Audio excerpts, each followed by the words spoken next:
Good stuff. You're trying to come for knockout of the night, huh? Yeah. Me too. Yeah. Let me get it. All right. Okay. No, I'm not promising, but you know, maybe we both can get. That's what I told Jon Jones on the last one. I said, hey, listen, I'm sorry to tell you this, but I'm gonna steal the show. You gotta have that attitude, right? Bro, you was a Bellator champ. You know, you have many fights in UFC. You have good contract. Now I'm trying to be a millionaire in Brazil. So please, you know, do some submission or something like that. But well, don't knock me out. There's two performance bonuses, so we'll get it. All right. Bro, Conor is a politician, dog. Too funny. I want to pat myself on the back. Since our first show, probably December 12th, 2022, I've been saying the dude ain't gonna fight again. I've been saying it for a really long time. I think it's more likely now than ever. He's in the White House being a politician. I liked when he juiced up Trump. He's like, man, I can't do an Irish accent, so I'm not even gonna try. But he was like, I like your work ethic. I'm inspired by your work ethic. Like, he was juicing Trump up. It was awesome. You know what's the craziest thing about it? What's that? You watched it. Like, you actually watched it? What are you doing? No, I watched the highlights on Twitter. You know that. That's what I did. Bro, that what are you doing watching it? Oh, you don't listen. You don't think that what I said was funny? Like, he was juicing Trump up. He's like, very funny. But I'm saying, like, I'm inspired. Why are you watching Conor McGregor's press conference? Why are you watching it? No, it was him and Trump, not the press conference. It was him and Trump. It was great. I didn't see that. He was inspired. He was inspired by Trump's work ethic. He's some kind of joke, right? Because it looked like he was holding a press conference at the White House. He did that too. Yes, I believe. And I just was like, first I was like, oh my God, why is he at the White House? Like, what's going on here? And then I started to think, oh my God, Ben and I are doing our show tomorrow. He's going to pat himself on the back. Because now I think, Ben, yes, I'm ready to admit I think it's over, bro. I think it's over. In fighting, right? They're usually like they're being heavy, so you can drop down and do heel hook and all that stuff. But a lot of people, what they miss is they think it's a like that. It has to be a. You have to throw them up like that. Like hip, yeah, like a wrestler, right? And so, like when I'm here, I step in, I go, and then there's an arm right there, boom, and somebody would hit it. But a lot of people don't have that velocity to throw people up. Yeah. They're like, you see people do something like that. You see people all the time. They go this, they go, and they try to get it. It's like, you have to boom, explode to get them up. And you see it all the time in MMA, even grappling, right? Because they'll go like this. They'll go, they go like this, they slam them. And it's like you miss opportunities to go here, there, armbar, or... You're like completely disconnected, going elbow to elbow at CC. Yeah. Chase, close your eyes. Yeah. And even in the gi, I'll do it in practice too, just because, it's so hard to armbar people the conventional way, right? So when Matt taught it to me, he was like, he just fucking hit me with it. I was like, how'd you do that? And he goes, you're just too good now. I can't just fucking armbar you. So he threw me.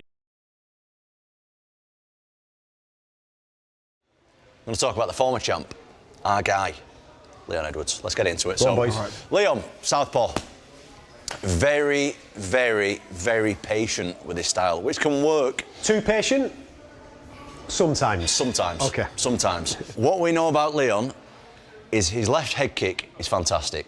That's how he won the title. That's what he's known for. But we're not just going to talk about the left head kick. We're going to talk about how he sets it up and what he uses in terms of his body positioning into use that. Because what Leon Edwards does really good, for the most part of his fighting, is he stays off the fence and uses the lead hand to make the angle, to set up the leg kick, to set up the body kick, and of course, the left head kick. But he also uses it this way. Step, boom, boom. Everything, or not everything, but predominantly, he works off that backside from an angle. So we'll watch a bit of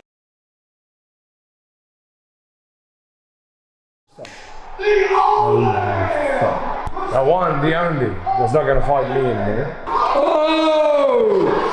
And he wants to go down to middleweight.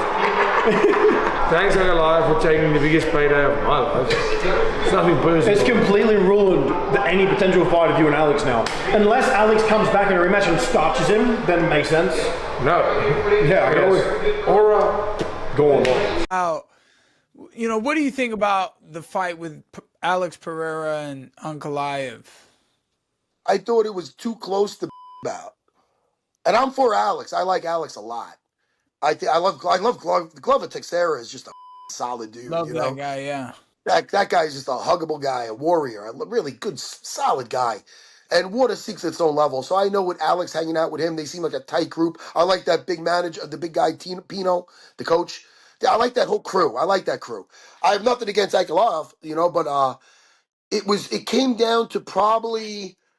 I remember watching it thinking it came down to the last round, but if it's that close, you can't let him do it again, because Ankalaev, everybody thought, well, what if he now he's going versus grappler? He didn't get him down. Yeah, I thought Alex won the 5th round. Yeah, so it was. But if it comes down to one round, there's been worse robberies. I wouldn't call it a robbery. I'd call maybe a bad decision, but I don't know. But you could make a case In for the him old too. days, you got to take it from the champ. Ad dollars will come in for sure. I think now you got the viewership of everyone watching. Like, can you imagine a Funk Harbor on a Netflix commercial? You know what I mean? Like, that's great for business. Like, now everyone recognizes it. What's that? Or they at least see it. So brand awareness goes up. I think a lot of people would get a lot of value from that, especially even fight night cards now become a lot more valuable because the platform is available to a lot more people. Almost everyone and their mama has Netflix. Almost everyone and their mama Netflix and chill. So imagine being able to Netflix and chill during the fight. Like, this fight's boring. Let's take a little break. You know what I'm saying?